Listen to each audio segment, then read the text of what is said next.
عیسائی کہنے لگے ہمیں اپنے ظلم یاد ہے، تشدد یاد ہے، بربریت یاد ہے، تو بہتر جانتا ہے تو نے کیا کرنا ہے۔ صلاح الدین ایوبی گھوڑے پہ فاتح کھڑا ہے، آنکھوں میں آنسو آئے، تڑپ کے رویا، کہنے لگا میں تمہارے ساتھ وہی سلوک کروں گا جو میرے مصطفیٰ نے قریش مکہ کے ساتھ فرمایا تھا، لا تصریب علیک، جاؤ تم پر کوئی زیادتی، جاؤ تم آزاد ہو۔ اس نے کہا تو کر کیا رہا ہے؟ کہنے لگا میں کیا کروں، میں اس محمد کا ماننے والا ہوں جس نے معاف کرنا سکھایا ہے صلی اللہ علیہ وسلم، میرے پیروں میں زنجیر ہے رسول اللہ کی غلامی کی، جاؤ تم آزاد ہو۔ اس نے کہا تم آزاد ہو، لوگوں نے کلمہ پڑھنا شروع کر دیا، اشہد ان لا الہ الا اللہ واشہد ان محمدن عبدہ۔ سارے قبیلے کے کچھ نہ کچھ لوگ مسلمان، ایک قبیلہ رہ گیا مسلمان نہیں ہوتا۔ صلاح الدین ایوبی اپنے خیمے میں بیٹھے ہیں تو ایک بی بی آ گئی، اس قبیلے کا کوئی شخص مسلمان نہیں ہوتا۔ بی بی آئی، آگے کہنے لگی میرے 4 بیٹے جنگ میں کھو گئے، چھوٹے چھوٹے بچے جنگ میں کھو گئے، مل نہیں رہے، فوجیوں کو حکم دے مجھے میرے بچے تلاش کر کے دیں۔ صلاح الدین ایوبی نے جٹ پر سر پہ امامہ باندھا، نیزہ پکڑا، سینے بند باندھا، اپنے جبے کو سمیٹا اور باہر کہنے لگی تو کدھر جا رہا ہے؟ کہنے لگا میں خود تیرے بچے تلاش کر کے دوں گا۔ صلاح الدین چند سپاہی ساتھ گلی گلی نکلے، گلی گلی فجر کے نکلے، اثر ہو گئی، تھک گئے، 2 نمازیں صحرا میں پڑھی، جنگل کے اندر پہنچے تو ایک کونے میں 4 بچے ایک جگہ ڈرے اور سہمے ہوئے بیٹھے ملے۔ صلاح الدین ایوبی اٹھا کے لائے، ماں کو کہنے لگے تیرے بچے ہیں، نکلا اس لیے تھا کہ میرے نبی نے فرمایا بچے جدا ہو تو ماں کو درد بڑا ہوتا ہے، اور میرے رسول نے فرمایا تھا جب جنگ کرنے جاؤ تو کھیت برباد نہ کرنا، فصلیں تباہ نہ کرنا، بچوں کو ماں سے جدا نہ کرنا۔ فرمایا میں سوچ رہا تھا تیرے بچے کہیں میری وجہ سے جدا ہو گئے تو مصطفیٰ کو جواب کیا دینا۔ فرمایا تیرے بچے ڈھونڈ کے لایا ہوں۔ بچے ماں کے پاس آنے لگے تو ماں نے بڑے بیٹے کے منہ پہ تھپڑ مارا، کہتا اماں کیا ہوا؟ کہنے لگے تو نے سنا نہیں کہ دشمن کے بچوں کی اتنی حفاظت کرتا ہے، میرے پاس نہ جا، اس کے قدموں میں بیٹھ جا۔ جس نبی کے غلام اتنے سچے ہیں وہ نبی کتنا سچا ہوگا، جس نبی کے نوکر اتنے کھڑے ہیں وہ نبی کتنا کھڑا ہوگا، جا کے کلمہ پڑھ لے۔ میرے دوست یہ اسلام ہے جس نے غیروں کا درد بھی اپنے سینے میں رکھا۔ اقبال کہتا ہے سارے زمانے کا درد ہمارے ہی سینے میں ہے، برما کا مسلمان ہو یا عراق، لیبیا، افغانستان، کشمیر کا مسلمان ہو، میرے دوست وہ غیر نہیں ہے، وہ تیرا اپنا ہے۔ اس کا رنگ نہ دیکھ، اس کی بولی نہ دیکھ، اس کا قبیلہ اور علاقہ نہ دیکھ، دیکھ کہ وہ تیرے رسول کا کلمہ پڑھتا ہے، وہ دیکھ کہ وہ کعبے کی طرف منہ کر کے نماز پڑھتا ہے، دیکھ کہ تیرا اور اس کا نصاب زندگی قرآن ایک ہے۔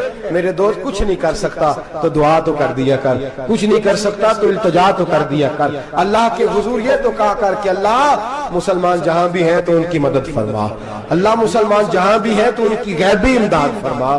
یہ دعا تو میرے دوست ضرور کیا کرو، سوچ بڑی کریں، جب بھی آپ بولیں، جب بھی آپ لکھیں، جب بھی کسی سے بات کریں تو بحیثیت مسلمان کے بات کریں، بحیثیت ایک نبی پاک کے غلام کے بات کریں، اپنی زندگی اس انداز میں ترتیب دیں کہ پہلے آپ مسلمان ہیں، اس کے بعد آپ کچھ اور ہیں، پہلے اسلام کی بات کریں، بڑی بات کریں، بڑے حوصلے کی بات کریں، پھر اسلام کو قوت ملے گی، پھر بیداری امت کو نصیب ہوگی۔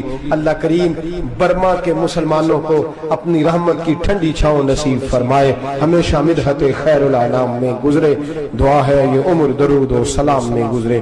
آخر دعوانا ان الحمدللہ رب العالمین۔ صلی اللہ علی محمد۔ چنگا لگدا ہے علی والا، سونا لگدا ہے علی والا، سونا لگدا ہے علی والا، چنگا لگدا ہے علی والا، علی والا والا علی والا، چنگا لگدا ہے علی والا، سونا لگدا ہے علی والا۔ کسے بھی میدان چو، کسے بھی میدان چو، سن لے سن لے سن لے، نہیں پجدا علی والا، نہیں پجدا علی والا۔ صلی اللہ علی محمد۔